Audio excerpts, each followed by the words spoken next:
Estamos de volta com o programa Trabalhador em Foco e nesse bloco nós vamos conversar com o Dr. Miguel Abudi, que é perito médico da Previdência Social, e com a Joyce Vieira, que é assistente social. A gente agora vai falar sobre o BPC. Olá, tudo ótimo. Queria que a gente começasse explicando o que é o BPC. Bom, o BPC, uma sigla, né, o Benefício de Prestação Continuada da Assistência Social. Embora seja um benefício que seja operacionalizado no INSS, ou seja, as avaliações são feitas aqui no INSS, ele é um benefício cuja gestão está a cargo do Ministério do Desenvolvimento Social e Combate à Fome. Isso, né? Significa que, na prática, não é um benefício de contribuição. Exatamente. Ele não é contributivo, né? É um benefício que é um direito constitucional. Então, a Constituição assegurou a proteção ao idoso e à criança, né? E à pessoa com deficiência. E, por conta disso, depois a regulamentação, ou melhor, a legislação, né? Que é a Lei Orgânica da Assistência Social, em 1993, definiu que idosos e pessoas com deficiência, cuja renda fosse muito baixa, teriam direito a um benefício de um salário mínimo. E é esse benefício que é operacionalizado aqui. O BPC existe, então, desde 1993? Não, ele foi... A Constituição teve a previsão, a lei é de 93, o primeiro decreto que regulamentou é de 94, mas ele só entrou, já passou a vigorar final de 94 e 95, foram 2 decretos. Maravilha. Quem garante, né, quem gerencia essa operacionalização, então, é o próprio INSS? Quem operacionaliza é o INSS, mas quem faz toda a gestão do benefício é o Ministério do Desenvolvimento Social e Combate à Fome. Quem tem direito de fato ao BPC? Tá, Joyce pode até abordar isso então. Então, o BPC-LOAS é um benefício da política de assistência social que garante a transferência de renda de um salário mínimo ao idoso a partir de 65 anos de idade ou a pessoa com deficiência que comprovem não possuir meios de garantir sua própria subsistência ou de tê-la provida por sua família.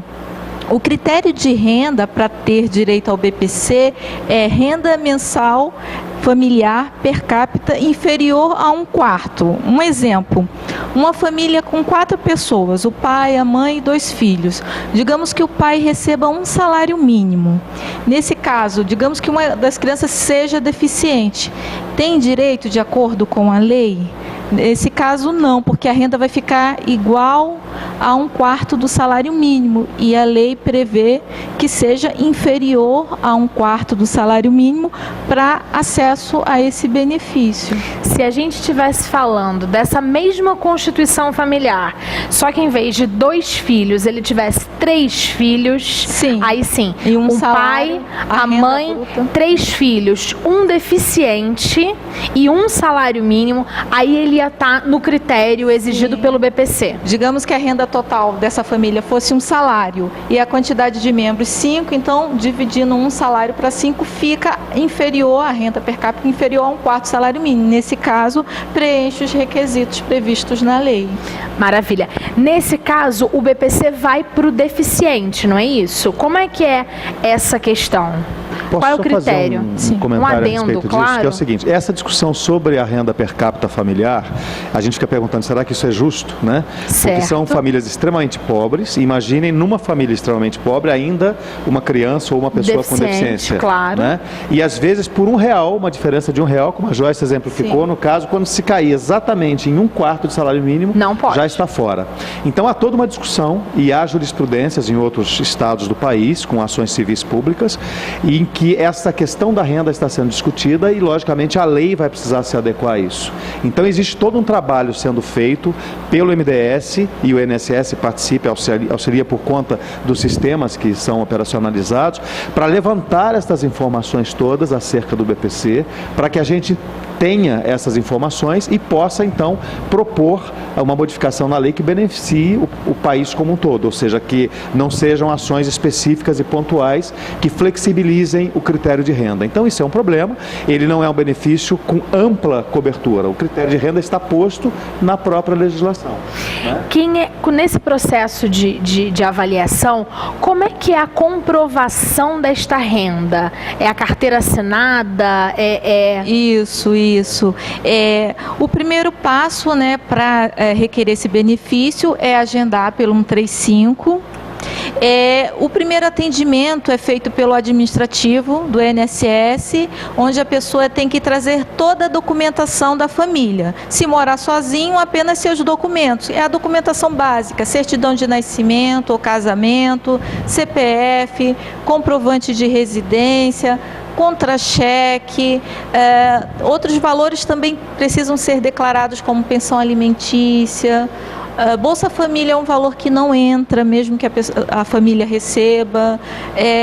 Então, o administrativo receberá toda a documentação da família, né? Se a pessoa estiver trabalhando, o próprio sistema do INSS, ele fornece a informação do salário, quanto a pessoa recebe, de toda a composição familiar, né? O administrativo faz essa primeira parte.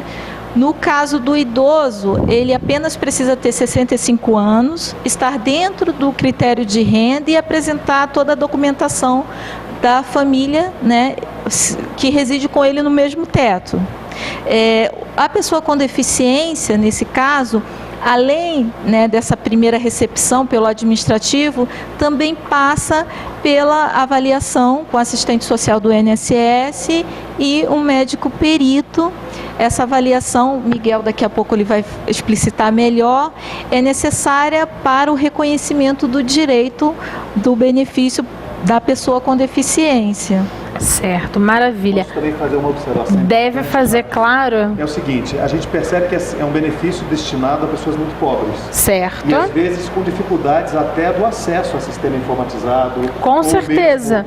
Um salário mínimo para 5 pessoas. Então, o que acontece é o seguinte, se as pessoas que precisam requerer o benefício e se elas próprias não tiverem condição de fazê-lo, elas podem procurar, por exemplo, um auxílio lá do Centro de Referência de Assistência Social, que os assistentes sociais podem auxiliar, encaminhar isso, sem gastar nada, sem ônus algum, tá? Então isso é importante porque muitas vezes as pessoas têm dificuldade, apesar de todas as facilidades hoje em dia postas, claro, mas essa dificuldade ainda existe para pessoas com baixa instrução e tudo mais. Então procurem o Centro de Referência, né, da Assistência Social, que elas encaminham, orientam o requerimento do BPC sem que a pessoa precise gastar nada. Sim, tá? Também tem um formulário, né, que precisa ser apresentado no INSS. Muitas pessoas têm dificuldade em preencher esse formulário e, assim, as assistentes sociais da rede do município, né, elas fazem isso, né. É importante que ninguém se sinta assim, eu não vou saber, porque muitas pessoas dão entrada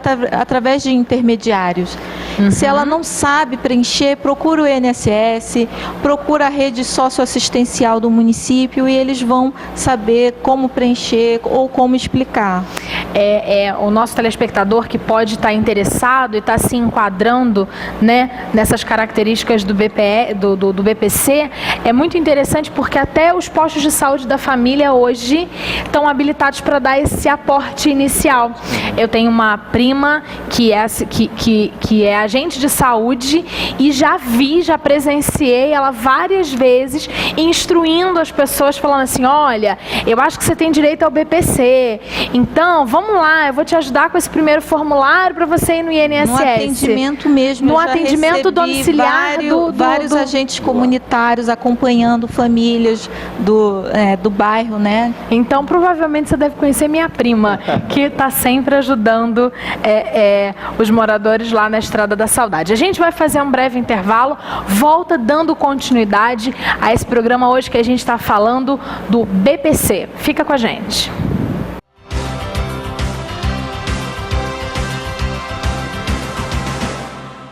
E aí? Tão com saudade de mim? Fala que tá com saudade de mim. Já tem uns anos já que esse eu sem óculos decidiu parar que não faz sentido. Eu quero ser empreendedor. Eu quero parar enquanto tá no auge. Só que agora, finalmente, eu tô aqui pra falar pra vocês. Eu não vou simplesmente voltar a aparecer no YouTube. Eu vou aparecer na sua cidade. Exatamente, em carne e osso, pela primeira vez no espetáculo Minha Vida Não Faz Sentido. Ai, Felipe, mas esse mistério todo que você fez só pra poder anunciar uma peça? Olha só, uma peça não! É a peça! A peça! Então não reclama e já programa aí o seu dinheiro, porque eu tô chegando!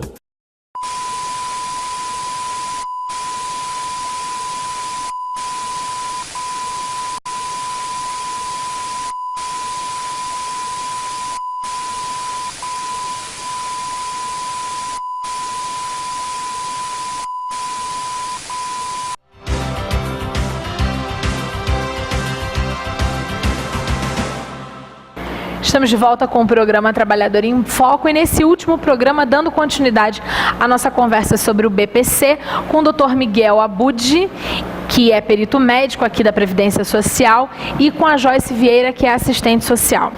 Então, para a gente continuar esse nosso bate-papo, eu queria entender como é que é feita a avaliação para o acesso da pessoa com deficiência ao BPC, assim, bem na prática mesmo. Bom, a avaliação hoje, ela é resultante de um novo modelo, né, de avaliação, que é conjunto. Então, antigamente era um modelo puramente médico, que o indivíduo vinha, fazia avaliação pela perícia médica e que se enquadravam aquelas ditas deficiências clássicas, né? Então, deficiência visual, deficiência auditiva, deficiência motora, física, né?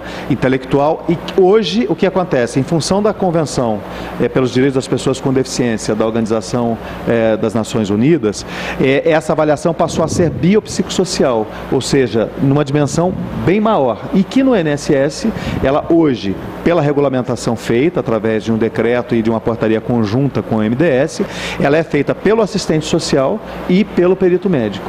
Então, primeiro o requerente passa pelo assistente social, que faz a avaliação, isso a Joyce pode também aprofundar depois, avaliação das condições de vida desse indivíduo, as barreiras ambientais são avaliadas, passa pela perícia médica, que faz a avaliação das condições orgânicas, físicas ou psíquicas, certo. E ambos, em sua avaliação, também avaliam as dificuldades que essas pessoas têm para fazer coisas ou participar de coisas. Então, é um instrumento de avaliação que é inovador, ele funciona desde 2009, né? Então nós já estamos com a terceira versão implantada e com isso a gente avançou muito e melhorou muito os critérios de avaliação para o BPC. Ampliou esses critérios, sem dúvida, mas uma coisa fundamental e que é importante é que a pessoa com deficiência, ao contrário do modelo anterior, que era dita e considerada uma pessoa inválida, né? Uma pessoa que recebia aquele benefício e pronto, dentro dessa nova proposta, ela não é considerada mais uma pessoa inválida, e sim uma pessoa com deficiência, que tem sim potencialidades, precisa daquele benefício no primeiro momento, mas o BPC hoje é uma ponte para que essa pessoa possa se inserir em outros programas do governo federal, o próprio programa Vida Sem Limites, por exemplo, né? Viver Sem Limites, desculpa, em que esse programa cria possibilidades de interação com o Ministério da Educação, com o Ministério do Trabalho, para que essa pessoa, inclusive, possa se inserir no mercado de trabalho, que esse é o objetivo. Esse é o objetivo do BPC? Hoje é o objetivo, que ele não é um benefício que tem que se encerrar em si próprio, que antigamente as pessoas entendiam o BPC como uma aposentadoria sem 13º, não é isso? Certo. Está aposentado. Não, hoje é o seguinte, é um benefício que ele vai ser utilizado para beneficiário, para auxiliar aquela pessoa, aquela família cuja renda é muito baixa e tal, mas também ele tem que ser a mola propulsora para melhorar as condições daquela família e principalmente daquela pessoa com deficiência. Só para você ter uma ideia, as crianças e adolescentes até 18 anos, eles entram paralelamente no programa BPC Escola, ou seja, elas precisam se inserir na escola, tá? E que aí entra na política de inclusão da educação, para que você possa mudar o patamar dela de perspectivas e possibilidades. Então, pessoa com deficiência não é inválida, não é incapaz, tá certo? E o que precisa é o suporte, e isso é o que o benefício, na concepção em que se pretendia no momento da criação, era essa. Só que, por uma série de questões, ele acabou sendo um benefício em que se dava um valor e morria ali. O indivíduo ia ficar com aquele benefício e não ia sair dessa condição nunca. Então avançou muito nesse Como ele aspecto. é um benefício que tem a ideia de ser uma mola propulsora, como você bem disse, ele tem período? Um prazo? Joyce pode falar, né? Porque o tempo de revisão e tudo mais. O tempo de revisão do BPC é a cada 2 anos. Porém, né, isso ainda não vem acontecendo regularmente. Até é interessante isso, porque essa regulamentação de 2 em 2 anos, o indivíduo, 2 em 2 anos não, ao término de 2 anos ele passa por um processo de avaliação e, se for necessário, continua fazendo. Isso está requerendo uma reestruturação dos sistemas informatizados do INSS que operacionalizam.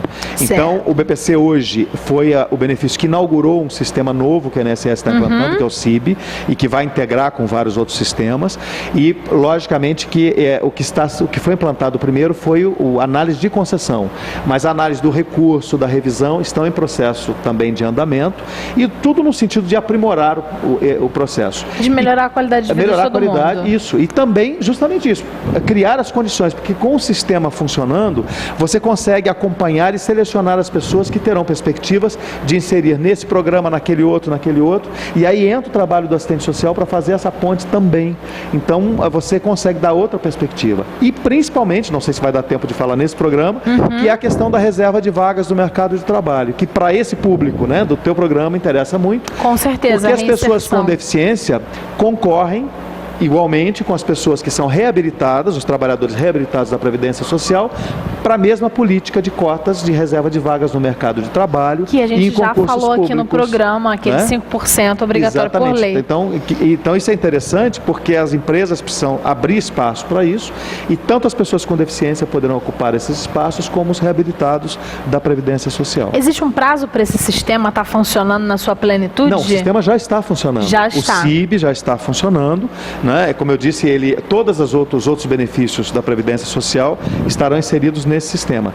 Só que é um sistema imenso, claro. Claro. Vejam bem, a Previdência Social é uma das maiores pagadoras mundiais, né, de benefícios de uma maneira geral. E paga em dia, né, sem atrasos. É verdade. É verdade. Então, o que acontece? Isso é extremamente importante, porque você vai garantindo esses direitos para o cidadão, né, para os cidadãos de uma maneira geral, que tem direito aos vários benefícios, e só que às vezes você não consegue implantar tudo ao mesmo tempo. Claro. E hoje existe uma política governamental de integrar os sistemas. Não tem a ver também com a pauta, mas assim, o E-Social do empregado doméstico hoje é a primeira iniciativa de integrar vários sistemas, de Caixa Econômica, Receita Federal, Previdência Social, Ministério do Trabalho, todos num sistema só. Está se caminhando para isso, né? E o BPC, como benefício assistencial, ele não fica fora desse processo, justamente porque a perspectiva é que aquelas pessoas que tiverem condições de se inserir no mercado de trabalho possam fazê-lo, aí deixam de receber o BPC. E aí uma coisa importante, se o indivíduo entrar no mercado de trabalho, ele deixa de receber o BPC. Se ele não conseguir se manter no mercado de trabalho, aquele benefício ele foi só suspenso, ele não foi encerrado. Certo. Ele pode voltar. Maravilha, tá, que ótimo. Então isso é uma coisa importante também. É um benefício que acolhe, segura e ajuda de verdade quem precisa. Nosso programa chegou ao final, agradeço mais uma vez a disponibilidade da equipe do INSS de estar sempre falando com a gente, para que a gente possa levar para o telespectador informações importantes. Para finalizar, muito rapidinho, se o nosso telespectador sentiu que tem direito ao BPC, qual é o primeiro passo que ele deve tomar? Entrar em contato com o 135?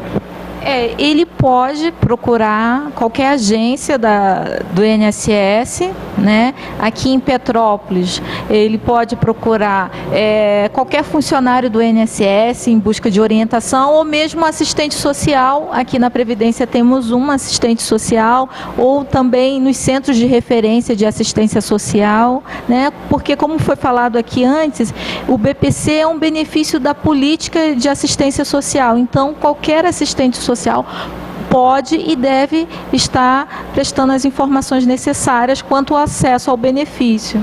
Maravilha, muito obrigada. Espero que em breve a gente volte a conversar mais um pouquinho sobre os benefícios e sobre o trabalho do INSS. A gente volta na próxima semana com um novo programa. Obrigada e até lá.